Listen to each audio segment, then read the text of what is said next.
Chapter 1, The Last Line. The ground trembled under the relentless artillery fire. Smoke curled into the gray sky, blotting out the sun and turning noon into twilight. Sergeant Daniel Ward presses back against a ruined wall of what once had been a farmhouse, now nothing more than shattered stone and charred wood. His squad was scattered among the rubble, battered but alive, for now. "Ammo check," he barked, his voice hoarse from days of shouting over explosions. Private Lewis raised 2 bloodied fingers. "2 mags left, Sarge." "That's it." Ward clenched his jaw. 2 magazines against an army. The odds were hopeless. But retreat was not an option. Behind them lay the valley, full of civilians who had refused to abandon their homes. If Ward's squad fell here, the enemy would roll through and butcher them all. This wasn't just another mission. This was the last line. Shells thundered in the distance, closer with every strike. Ward's heart pounded, but he forced his voice to steady. "Listen to me. We're not just fighting for ground. We're fighting for every life behind us.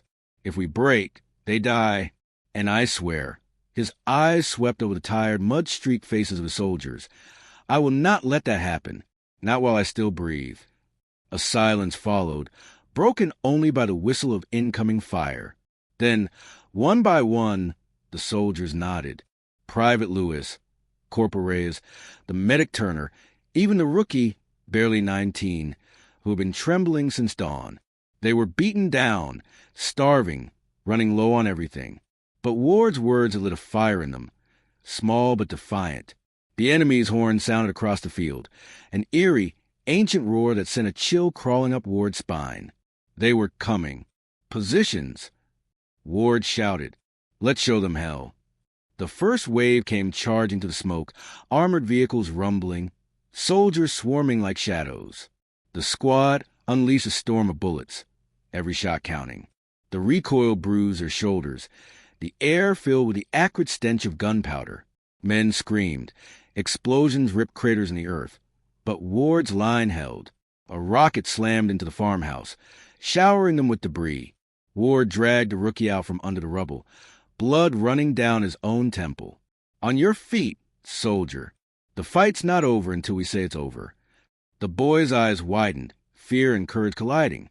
He raised his rifle, hands shaking but steadying as he fired into the oncoming tide. For a fleeting moment, Ward felt it, the spark of something greater than himself. Hope born from defiance. They might not survive this day, but their stand would be remembered. And sometimes, in war, memory was victory. Chapter 2, Fire in the Valley. The enemy wave broke against the defenders like a storm against jagged rocks. Bullets tore the air, tracer fire streaking like red lightning. Sergeant Ward's squad clung to their positions, fighting tooth and nail, but every minute cost them blood.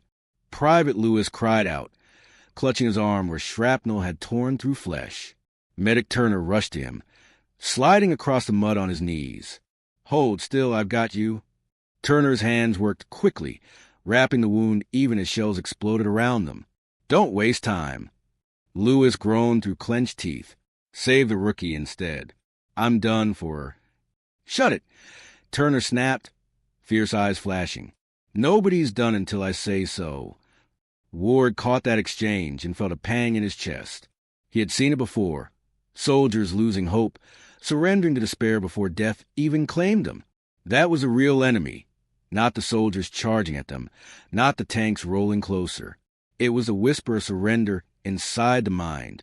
Ward stood tall in the chaos, bullets whistling past him, and shouted above the roar of war. "Listen to me. Pain doesn't decide who lives or dies. Your will does. As long as you fight, you're alive. As long as you stand, you are unbroken." His voice carried across the ruined farmhouse, cutting through fear like a blade. Even the rookie lifted his head, eyes blazing with something new. Then came the sound that froze every heart, the grinding clatter of treads. From the smoke, a tank emerged, its steel hull scarred but unyielding, its cannon swiveled, black mouth yawning toward them. Ward's mind raced. They had no heavy weapons left, only rifles, grenades, and sheer defiance. A direct hit would annihilate them all. "Reyes," he barked, "do we still have charges?" Corporal Reyes patted his vest. then cursed. One. Just one. Ward's jaw tightened. One chance. One shot at survival. Before he could speak, the rookie stepped forward, face pale but eyes steady. "Give it to me, sir. I'll do it." The squad stared. The boy was barely 19, shaking, his hands still raw from digging trenches days earlier. Ward placed a hand on his shoulder. "Son, this isn't about dying bravely. It's about living so you can keep fighting tomorrow. You understand?" The boy swallowed hard. "I do. That's why I need to go. If the rest of you fall, there won't be a tomorrow for anyone in that valley." Ward's throat tightened. In the boy's voice, he heard the echo of something sacred. Sacrifice, the rarest currency of war. But he also knew sacrifice had to count, or it was just another wasted life. He pulled the charge from Reyes's vest, weighed it in his hand, then slowly placed it into the rookie's trembling palms. "Then make it count. Don't run at death. Outsmart it. Find its blind spot. And if you come back alive," Ward's voice cracked, "I'll be the first to call you soldier." The rookie nodded, fear melting into steel. He crawled to the rubble, slithering like a shadow toward the lumbering beast. The squad laid down covering fire, bullets sparking off the tank's hull, forcing enemy infantry to scatter. Every heartbeat stretched into eternity. The boy disappeared into the smoke, and for a terrible moment Ward thought he was gone forever. Then came the thunderous boom.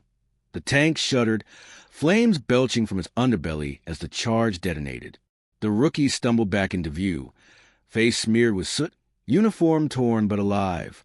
A cheer erupted from the squad, even as enemy troops regrouped for another push. In the chaos, Ward's voice rose once more. "This is how we fight, not with numbers, not with strength, but with courage, with unity, with a fire they can never extinguish." For a fleeting moment, amid blood and ruin, the squad felt invincible, and Ward knew this truth. Battles were won not by the weapons in your hands, but by the will in your heart. Chapter 3. Shadows of Betrayal. The smoke had barely lifted from the destroyed tank when a new silence fell across the battlefield. It wasn't peace. No, it was the tense stillness before another storm. Sergeant Ward could feel it in his bones. The enemy wasn't finished. They were regrouping, preparing for something larger, something crueler. Eyes sharp, Ward muttered, scanning the horizon. "They'll try a different angle now. Stay ready." The squad reloaded what little ammo they had left. The rookie's hands were still trembling, but his eyes were brighter than before. He had done the impossible, and now the others looked at him with respect, not as a boy, but as one of their own.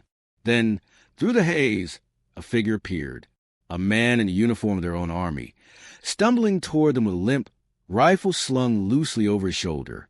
"Friendly, hold your fire," Corporal Reyes shouted.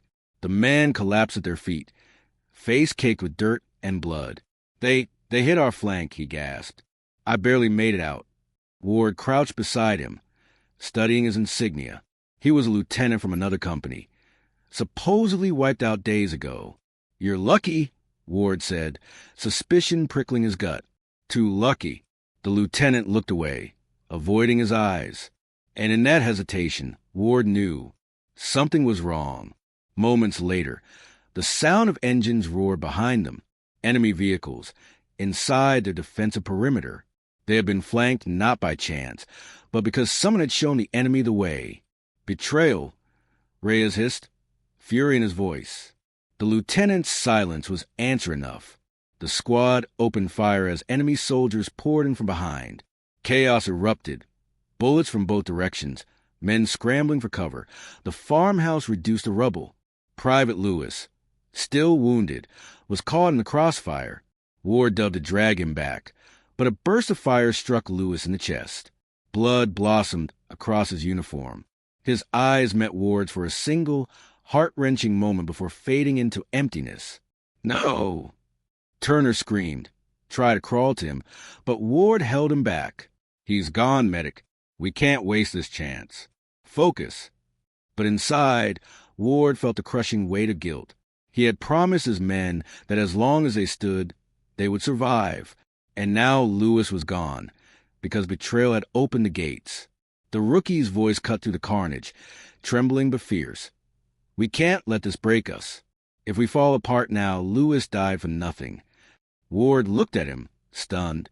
The boy, this boy, was repeating Ward's own lessons back at him. It was a cruel mirror, but also a reminder. Leaders weren't perfect. They bled, they failed. What mattered was what they did after. With rage boiling in his chest, Ward made his choice. He grabbed Reyes and Turner, pointed toward the traitor still cowering in the dirt. "Secure him. He's not leaving this place alive unless he talks." The squad pressed forward with renewed fury, rallying around the loss. Their bullets sang. Their shouts shook the air, and though the enemy pressed hard, the defenders refused to collapse. Lewis was gone, yes, but his death carved fire into their hearts. And Ward knew what lesson he had to drive into every soul standing there. "Listen," he bellowed in the chaos. "They can betray us. They can bleed us. They can bury us under fire, but they will never kill what we carry inside. Courage doesn't die with a bullet. Hope doesn't burn with a shell. And loyalty." His eyes burned into the traitor's trembling form. "Loyalty is worth more than life itself." The battle raged on, but for every enemy that pressed forward, the squad pushed back harder, fiercer. There were fewer, weaker, wounded, but unbroken. And in war, Ward thought grimly, sometimes unbroken was all you needed to win. Chapter 4. The Storm Breaks. The night fell heavy and merciless, draping the battlefield in shadows. Fires burned across the valley, smoldering ruins where homes had once stood. The enemy was preparing for their final strike. Ward could feel it in the vibrations under his boots, the distant rumble of armor moving into place. His squad was down to half strength. Lewis was gone. Turner was exhausted from patching wounds with what little supplies remained. Reyes' arm was bandaged tight, but still bleeding. And the rookie had not slept in 2 days. They were barely standing, but still standing. Ward climbed onto the remains of the farmhouse wall and peered into the distance. Through the smoke, he saw them, wave after wave of enemy soldiers, armored trucks, even more tanks. A force meant not just to kill, but to crush hope itself. For the first time in days, fear pierced his chest. Could they truly hold this line any longer? Turner's voice cracked the silence. "Sarge, if they hit us with everything, we won't last 5 minutes." Ward clenched his fists, nails biting into his palms. He thought of Lewis. He thought of the valley full of families, children who had no idea that death was marching toward them. And he thought of every soldier beside him, men and women who had trusted him to lead them through hell. Giving up was not an option, but leading them to certain death? That was a weight he could barely bear. The rookie spoke up, his voice trembling but firm. "Sir, I know we're outnumbered. I know this looks impossible. But every second we hold, every breath we take, buys time. Time for the valley. Time for the people who can't fight." Ward turned slowly, looking at him. The boy's face was streaked with grime and blood, but his eyes shone with something fierce. Hope. In that moment, Ward realized something he had almost forgotten. War wasn't always about winning. Sometimes it was about enduring long enough for others to live. Sometimes survival itself was victory. He raised his voice, sharp and steady, so every soldier could hear. "They want to bury us tonight. They think we're broken. They think we're finished. But we're still here, and as long as we're breathing, we're not finished." The squad straightened, a ripple of strength passing through them. Exhaustion and fear melted into defiance. The enemy horns blared. Engines roared. The final assault began. The ground shook as tanks rolled forward, infantry swarming behind them like a black tide. Artillery rained down, ripping craters into the earth, shaking the ruins around them. Ward and his squad unleashed everything they had left.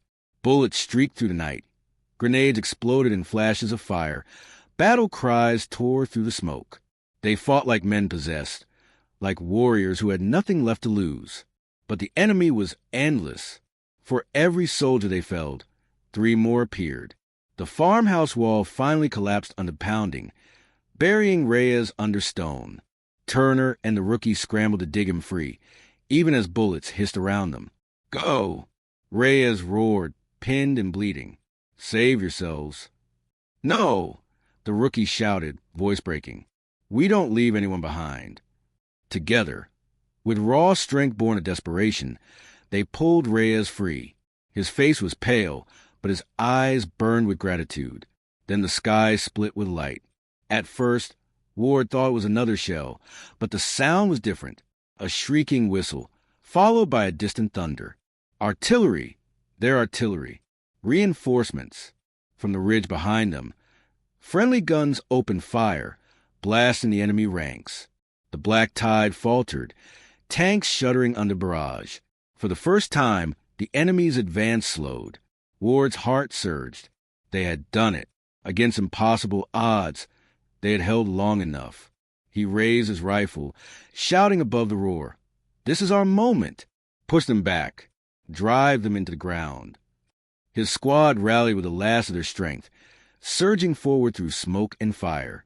They were battered, broken, half dead, but unyielding.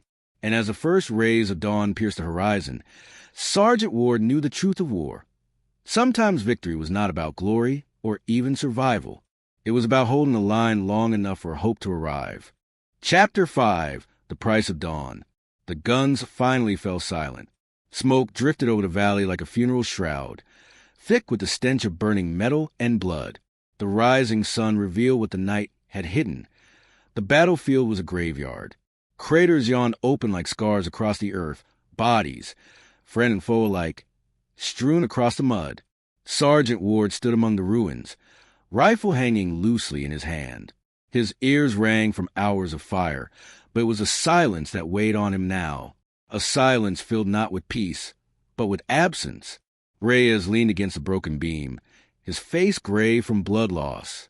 Turner worked to patch him up, hands trembling. The rookie sat nearby, staring at nothing, his young face hollowed by the things he had seen. Ward's eyes fell on the empty space where Lewis should have been. The memory of his final breath haunted him like a ghost. "Sir," Turner whispered, breaking the silence. "We held the line. Reinforcements broke their push. We did it." Ward nodded slowly. Yes, they had survived the night. Yes, they had bought the valley time.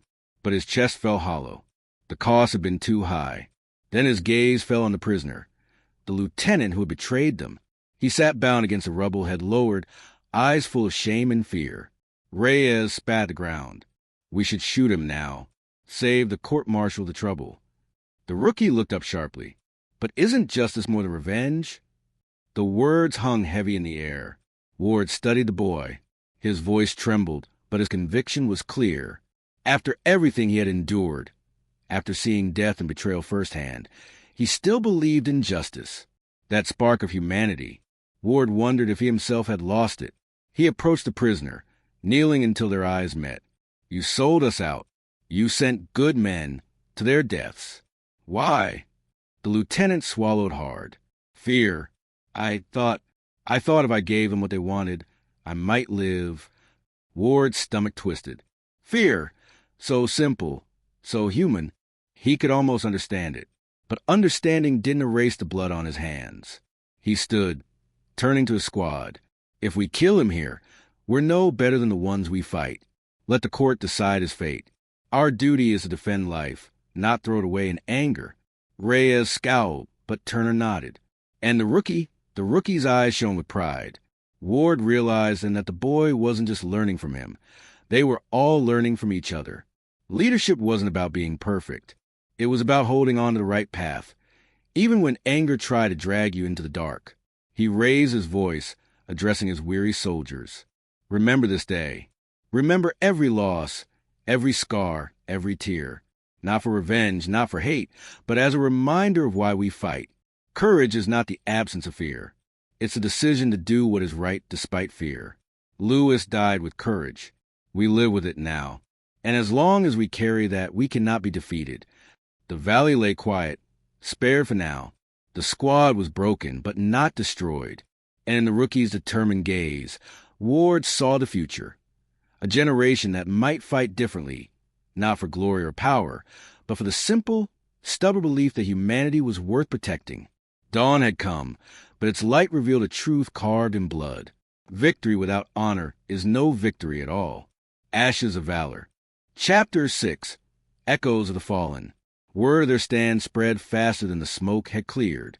By the second day, soldiers from other units came to see the place where a handful of men and women had held back an army. Some called it a miracle, others madness. For Sergeant Ward, it was neither. It was sacrifice, raw, brutal, and carved into mud with the blood of his squad. He stood at the edge of the valley, watching civilians emerge from hiding. Families gathered among the ruins of their homes, weeping with relief, mourning with grief. A child ran up to Ward, clutching a tattered stuffed bear. "Are the bad men gone, mister?" she asked, her voice small and trembling. Ward swallowed hard. He wanted to say yes. He wanted to promise her safety. But he could still hear distant thunder, guns far away, a reminder that the war was far from over. He knelt, placing a hand on her shoulder. "They're gone for now, and as long as we stand, they won't take this valley. That's my promise." The child nodded, clutching her bear tighter. Ward watched her walk back to her family and felt the weight of that promise settle like iron in his chest. Behind him, Reyes approached, limping, arms still in a sling. "They're calling us heroes, Sarge. Word is spreading through the ranks. They say we gave the whole army hope." Ward's jaw tightened. "Heroes? Lewis is in the ground. Half our men are in body bags. If that's what heroism costs," he shook his head, "I'd rather be forgotten." The rookie stepped forward then, dirt still smeared across his young face. "Sir, with respect, if people hear what we did here, maybe they'll believe they can do it too. Maybe they'll fight harder. Maybe Lewis didn't die just to save the valley. Maybe he died to light a fire in all of us." Ward turned, studying the boy. He wasn't trembling anymore. His voice carried weight, the kind of weight only war could forge. And Ward realized something. This war was no longer his alone to carry. The torch was already passing, burning brighter in younger hands. That evening, the squad gathered around a small fire. Turner spoke softly, staring into the flames. "I keep wondering, are we heroes or just survivors? Does it even matter?" Silence lingered until Ward finally answered. "It matters, not because of medals or stories, but because of choices. We chose to stand. We chose not to abandon the valley. We chose not to give in to fear or revenge. That's what makes us more than survivors. That's what makes us soldiers." The fire crackled, sparks rising into the dark sky. Reyes nodded. Turner's shoulders eased. And the rookie, he sat straighter, eyes reflecting the fire's glow. Ward looked at each of them, battered and scarred, yet still alive. He thought of the men they had lost, the traitor awaiting judgment, the child clutching her bear.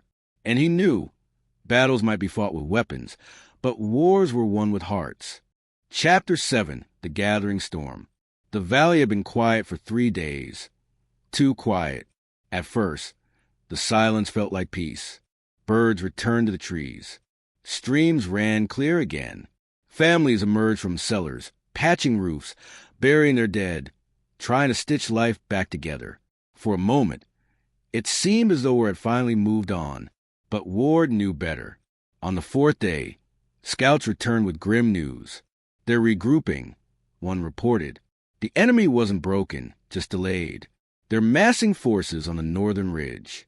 Thousands. They'll be ready to strike within the week." The words hit like a hammer. Thousands. Against Ward's handful. Against the remnants of an already bleeding army. That night, a council was called in the ruined chapel of the valley's church. Senior officers pored over maps by lantern light. Their faces were hard, their voices hushed. Colonel Hawthorne, a man of iron will, slammed his fist on the table. "We can't hold another siege here. Not with these numbers. If they hit the valley again, it's lost. We'll have to pull back, consolidate, regroup deeper inland." The room fell silent. Everyone knew what that meant. The valley, the civilians, the families, the survivors, would be abandoned. Ward felt anger boil in his chest. He rose to his feet, his voice cutting through the heavy air. "With respect, sir, if we retreat, this valley burns. These people burn. You saw what we did with a handful of rifles against an army. Imagine what we could do if the whole division stood their ground. The colonel's eyes narrowed. You think bravery substitutes for ammunition? You think courage stops tanks? Ward didn't flinch. No, sir, but I know this. Surrendering ground without a fight doesn't save lives. It costs them. If we leave, the enemy won't stop here. They'll roll over everything. We're the line. We're the fire break. If we fall, the fire spreads. Silence again. The weight of truth lingered. Finally, the colonel exhaled, his shoulders heavy. You're asking men to die, Sergeant. Ward met his gaze. I'm asking men to live for something greater than themselves. The council ended without a clear answer. Some wanted to stand. Some wanted to run. The decision would come at dawn. That night, Ward returned to his squad. Reyes, Turner, the rookie, they all sat in a circle, waiting. Their eyes asked a question before their mouths did. Well, Reyes finally said, "What's the word? Are we running?" Ward looked at them, at the weary faces, the bandaged wounds, the stubborn fire still burning in their eyes. "No," Ward said firmly. "Not if I have anything to say about it. We hold, because if we don't, there'll be nothing left worth fighting for." The rookie swallowed hard. "And if they don't listen to you? If command says we retreat?" Ward paused, then gave the only answer he could. "Then we fight anyway." As the night deepened, the wind picked up, howling through the valley like a warning. The gathering storm was no longer distant. It was coming, and every soldier knew this next battle wouldn't just decide the fate of the valley. It would decide whether hope itself lived or died. Chapter 8, Fire at Dawn. Dawn broke not with bird song, but with the distant rumble of artillery. The mountains shook as if the earth itself feared what was coming. Ward was already awake. He hadn't slept, none of them had, through the night. His squad had dug trenches, set traps, and fortified every inch of the valley's entrance. Rusty barbed wire gleamed with frost.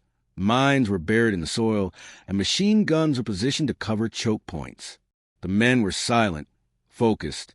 They had learned to live with fear, to sharpen it into resolve. At sunrise, the scouts returned. Their faces were pale, voices hoarse. "They're moving. Thousands. Tanks, infantry, heavy guns. The biggest push yet." Ward only nodded. He had expected nothing less. By mid-morning, the horizon came alive. Enemy banners shimmered in the wind, rows upon rows of soldiers advancing with grim determination. Behind them, armored columns rolled forward, engines growling like beasts unleashed. The rookie whispered, "God help us." Ward crouched beside him, hand on his shoulder. God helps those who stand their ground. Then the first shells landed. Explosions tore the valley floor, sending dirt and fire into the air. The sound was deafening. Buildings that had survived the last battle crumbled like sandcastles under the tide. Civilians screamed, rushing to shelters. Ward roared, "Hold your lines." Machine guns rattled. The defensive walls they had built trembled under impact, but still stood. Mortar teams fired, raining steel into the advancing horde. Reyes, though wounded, manned a heavy gun with grim fury, mowing down wave after wave. Turner shouted coordinates, guiding artillery strikes with uncanny precision. The rookie reloaded rifle after rifle, his hands shaking but his aim steady. Every man and woman fought like their very souls were on the line. Hours passed. The enemy pressed harder, wave after wave. For every one that fell, another seemed to rise. The valley floor was littered with bodies, smoke, and shattered steel. Ward felt exhaustion creeping in. His ammunition belt was nearly empty. His men were bleeding, some barely standing. And still the enemy came. At one point, a shell landed dangerously close, throwing Ward into the dirt. His ears rang, his vision blurred. He tasted blood. For a moment, he thought it was over. Then he saw Lewis's grave nearby, the wooden cross standing proud in the chaos. Something inside him snapped. Pain became fire. Fear became fury. He forced himself up, rifle in hand, and shouted with every ounce of strength left in him, "This is our valley. This is where we stand." The squad rallied. Wounded soldiers pulled themselves upright. Guns roared once more. It was no longer just defense. It was defiance. And in that moment, the tide shifted. The enemy faltered, shocked by the sheer will of men and women who refused to break. But Ward knew it wasn't over. The enemy still had reserves, still had tanks pushing forward. This was only the beginning. The real storm hadn't yet broken. As night fell, the battlefield glowed with burning wrecks and smoldering ruins. The valley was still theirs, but barely. Ward looked over his squad, battered but alive. He knew tomorrow would bring even greater fire. But he also knew something else. They had become more than soldiers. They had become a symbol. Chapter 9, Steel and Blood. The second dawn came with fire. The valley trembled under the grinding roar of engines. Enemy tanks, black silhouettes against the rising sun, crawled forward like armored beasts. Their cannons swung with mechanical precision, spitting thunder and flame. The first shell hit a trench, tearing it apart and hurling 2 men into the air. The ground shook violently, dust and blood mingling in the wind. Soldiers ducked, covering their ears as the bombardment intensified. Ward pressed his back against the dirt wall of the trench, breathing heavily. His squad looked to him, fear etched across their faces. Turner cursed. "We can't hold against armor. We'll be crushed." Ward's eyes burned with defiance. Steel bleeds if you know where to cut it. They had no anti-tank weapons left, at least not enough. What they did have was ingenuity, courage, and a valley full of traps they had built with their own hands. Ward ordered the men to hold fire. Let the tanks come closer. Let them believe the defense was broken. The ground shook harder. Metal treads ground rocks into dust.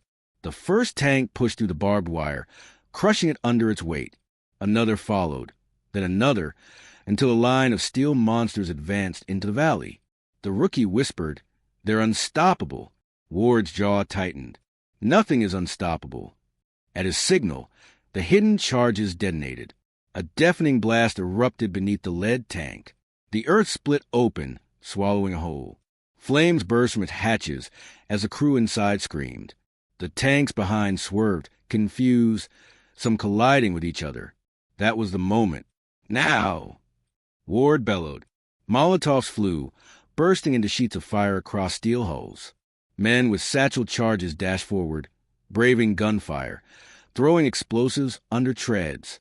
Turner directed mortars with surgical accuracy, striking weak points on engine covers. The valley became hell itself. Fire, smoke, steel twisting under relentless defiance. But the cost was unbearable. Reyes took a bullet to the chest while reloading, collapsing into Ward's arms. The veteran who had survived a dozen campaigns gasped for air, blood soaking his uniform. "Don't let them through," Reyes whispered. His hand went limp. Ward clenched his teeth, rage and sorrow flooding him. But there was no time for grief. More tanks broke through. Machine guns roared from their turrets, cutting down men in rows. The rookie was grazed, blood dripping down his face, but he refused to fall back. Ward climbed out of the trench, bullets whipping past him. Standing tall on the ridge, he raised a flare gun and fired into the sky. The signal.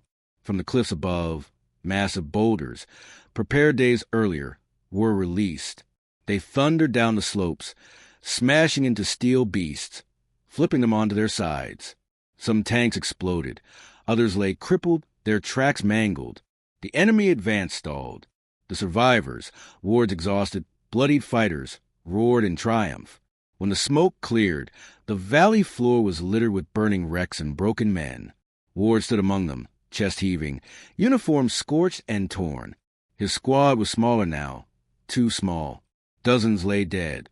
The price of victory was written in blood and ash. The rookie approached, his eyes hollow. "Was it worth it, sir?"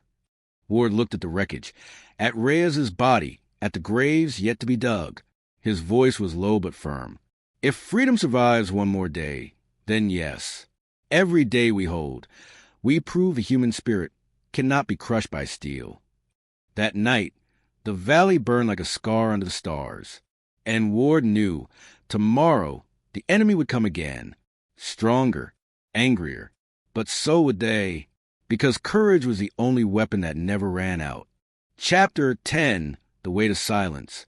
The night after the battle was heavy with silence. The valley reeked of smoke and charred metal. Flames still licked at the carcasses of broken tanks, casting twisted shadows across the ground. The dead lay where they had fallen, faces pale in the moonlight. Ward walked among them slowly, each step dragging as though the earth itself resisted his movement. Reyes's body had been covered with a tattered flag. Others were laid beside him. Too many, far too many. Turner sat near a crater, head in his hands, muttering curses at the sky.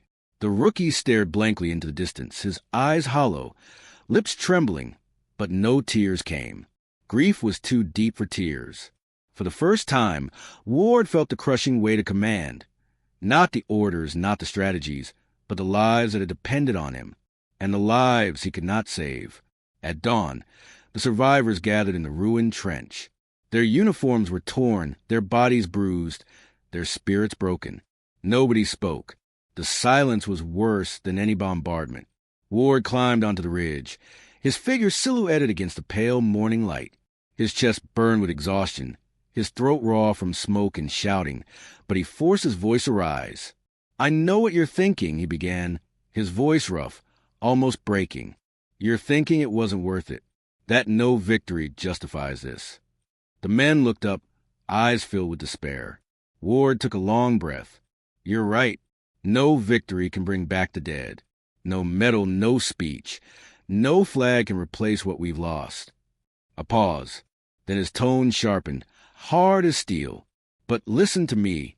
If we let their sacrifice be in vain, if we stop fighting now, then the enemy wins twice, once with their bullets and once with our surrender." He pointed to the burning wrecks in the valley below.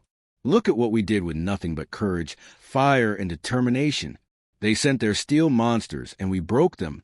We proved that human will is stronger than iron." The rookie whispered, almost to himself, "But we're too few." Ward's gaze softened. He crouched down, looking the young soldier in the eyes. "Do you know what makes an army? Not numbers, not tanks, not planes. An army is made of men and women who refuse to give up. As long as one of us stands, we carry the strength of all who fell beside us." He stood again, raising his fist high. His voice grew louder, echoing off the cliffs. "We are not done. We will never be done. Every day we hold this valley is a day the world remembers that freedom is worth bleeding for. And when they come again, and they will show them that courage does not die with the dead. It burns brighter with every loss." A silence followed, but it was not empty. It was charged, alive. Turner rose to his feet, eyes blazing. "Then let's make them pay for every inch." Others stood as well, one by one, until the entire squad was on their feet, tired, broken, but no longer defeated. The rookie raised his rifle, voice steady for the first time. "For Reyes, for all of them." A chorus followed. "For them." Ward looked at his soldiers, his family, and felt a surge of fierce pride. The grief remained, sharp and unrelenting, but had transformed into something stronger, resolve. That morning, the valley did not feel like a graveyard. It felt like a fortress. And Ward knew the war was far from over, but as long as they drew breath, their fire would never go out. Chapter 11, The Siege Returns. The valley trembled once more, but this time it was different. The enemy had returned, not with scattered troops, but with a force that could crush mountains. Tanks rumbled like rolling thunder. Artillery shells screamed across the sky, and infantry swarmed like black waves. They had learned from their defeat, and they were determined to finish what they had started. Ward surveyed the horizon with grim focus. His squad, battered and reduced, had barely recovered, yet he saw in their eyes the same fire that had carried them through impossible nights. "Listen up," Ward shouted, voice cutting to the roar of engines and explosions. "They've come back bigger, stronger, smarter, but we've learned too. Every trap we set, every trench we dug, every tactic we devised, they think they know it all. But we still have one advantage. We're fighting for everything. They're fighting for conquest.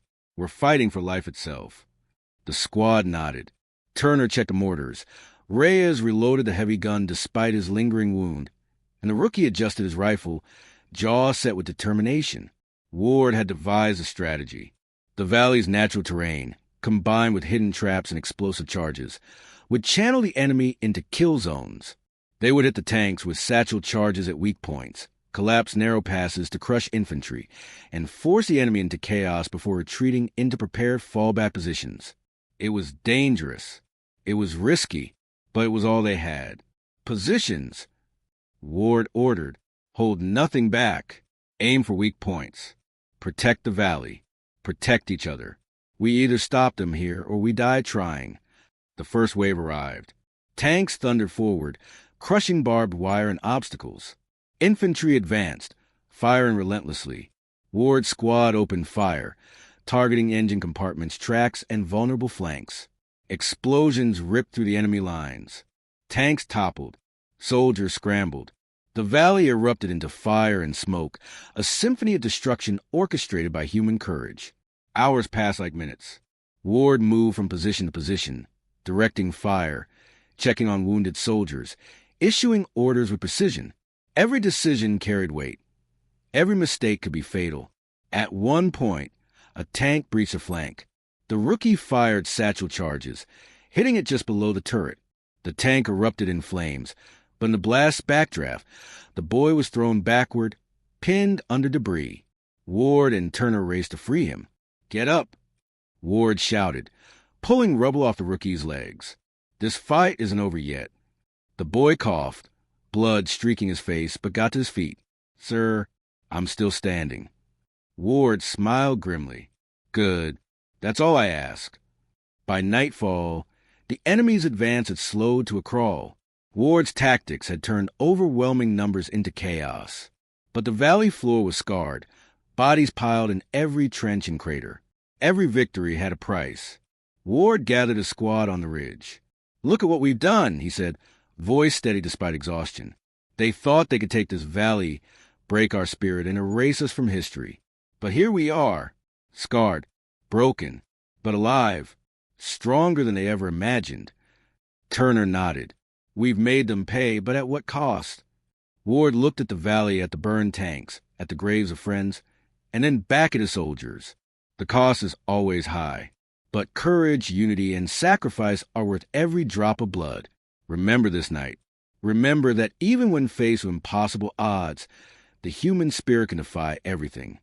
As stars emerged above the valley, the survivors sat silently, battered but unbowed. Ward knew the war was far from over, but tonight they had turned despair into hope, and that hope, he understood, was the most powerful weapon of all. Chapter 12, The Last Stand. The enemy's final assault came at midnight. The valley had been scarred for days, but now it shook under a storm of fire. Tanks, artillery, and infantry surged forward like a living tide of destruction. The air was thick with smoke, screams, and the acrid smell of burning metal. Ward's squad was exhausted. Their bodies ached, wounds burned, and sleep was a distant memory. But he looked at his soldiers and saw what he had known all along. Courage does not rely on strength. It relies on the will to stand when everything says to fall. "Hold the line." Ward roared, voice carrying over the chaos. "For every inch they take, they'll pay tenfold. Remember why you fight." The rookie, battered and bloodied, fired with steady hands, targeting enemy weak points. Turner guided mortars with uncanny precision, each shell tearing through enemy ranks. Reyes, despite his wounds, manned a heavy gun, bringing down advancing infantry with relentless determination. The enemy reached the valley's heart. Ward and his squad retreated strategically into a narrow gorge, channeling the enemy into kill zones. Explosions erupted beneath tanks, collapsing some, igniting others. Infantry charged, only to be met by prepared fire from hidden positions. But the cost was immense. Turner fell to a sniper's bullet, clutching his chest and whispering, "Tell the others to live," before going still. Ward felt a pang of despair, but forced himself forward. Every life lost made the stakes higher. Every death strengthened the resolve of the living. The rookie looked at Ward, fear and determination warring in his eyes. "Sir, what if we can't hold?" Ward placed a hand on the boy's shoulder. "Then we fight anyway. Because holding this line isn't just about us. It's about everyone who can't fight. It's about hope. And hope cannot be destroyed." Hours blurred. Fires raged. Explosions cracked the earth. The valley seemed on the brink of annihilation. Yet Ward's squad, small and battered, continued to push back with unwavering determination. Finally, just before dawn, the enemy faltered. Their numbers could not sustain such losses in terrain, so cleverly defended, the survivors of Ward's squad emerged from the smoke, wounded and exhausted, but triumphant. Ward surveyed the battlefield. The valley was battered, the squad diminished, but the enemy's advance had been stopped. Against impossible odds, they had endured. He turned to his soldiers, voice hoarse but strong. You have fought not just for survival, but for something greater. Courage is not measured by victories alone, but by the strength to stand when all seems lost. Today, you have proven that the human spirit cannot be crushed, that unity and sacrifice can turn the tide, even against overwhelming force. The rookie nodded, tears streaking dirt and blood from his face. We did it. Ward smiled, though his heart ached for the fallen. No, he said softly. They did it. Every sacrifice, every act of bravery, they made this victory possible. And it's our duty to carry their legacy forward. As the first rays of dawn pierced the smoke, Ward knew the valley had survived. And more importantly, he knew that the lessons of courage, sacrifice, and unity would endure long after the fires had died. Chapter 13, After the Fire. The valley was quiet now, but the silence was not peaceful. The air smelled of ash and iron. Broken tanks lay like fallen giants.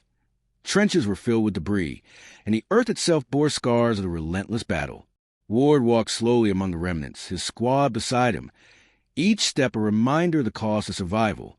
Graves had been dug for those who would never rise again, Reyes, Turner, and countless others whose names would live in memory alone. Ward placed a hand on each marker, whispering a silent vow. Your courage will not be forgotten. Your sacrifice will shape the future. The rookie, now older and hard if not in years, knelt beside Lewis's grave. They saved all of us. We owe them everything. Ward nodded, looking toward the horizon. The sun rose slowly, illuminating the valley that had been saved through blood and fire. Survival isn't just about staying alive, Ward said. It's about what we do with the lives we keep. Every day we live, we honor those who could not.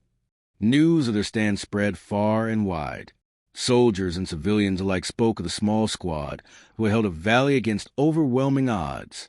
But Ward and his squad did not bask in glory.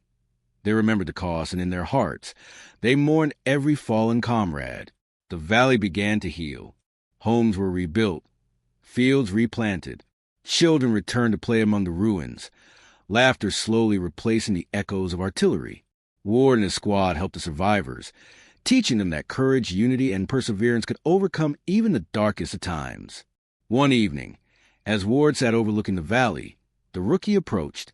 Sir, will it ever be like before? Ward shook his head gently. No, but it doesn't have to be. What matters is that we keep moving forward. We build from what remains, not what was lost. Months passed. The survivors became teachers, leaders, and protectors of the valley. Ward's squad, though smaller, had forged bonds stronger than steel. They trained new recruits, shared stories of courage, and reminded everyone that hope was a weapon more powerful than any gun. The lessons of the battle became a legend.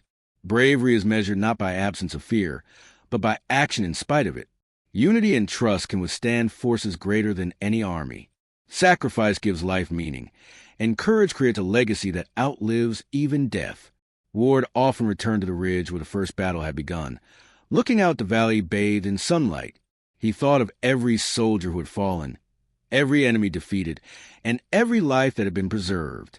The rookie, now a young sergeant, stood beside him. We did it, sir. The valley is safe. Ward smiled, feeling both the weight and the relief of survival. Safe for now. But the lesson remains. Courage, sacrifice, and unity are eternal. Never forget them. And as the wind whispered to the rebuilt trees, the valley seemed to breathe again, alive with the promise of hope, resilience, and the enduring spirit of those who refuse to yield. Years later, children ran across the valley fields, unaware of the battle that scarred the land decades before. Teachers told stories of bravery, of the soldiers who had stood against impossible odds, of Sergeant Ward and his squad, who had turned fear into fire. Ward, older now, walked among them, his hair streaked with gray, his hands worn, but his eyes still sharp, still full of fire. He knelt beside a new generation, pointing to the valley's ridge. "Look there. This is where courage lived, where hope triumphed over despair. Remember, even when the world seems lost, one person, or few, can make a difference. Courage is contagious. Sacrifice is meaningful. And unity is unbeatable." The children listened, wide-eyed. They would carry the story forward, teaching the next generation that valor is not just a word, but a way of life. Ward smiled, letting the breeze carry the words across the valley, across time. The echoes of the fallen whispered back, not in grief, but in triumph, because true heroism never dies. And the valley, scarred but alive, would always remember.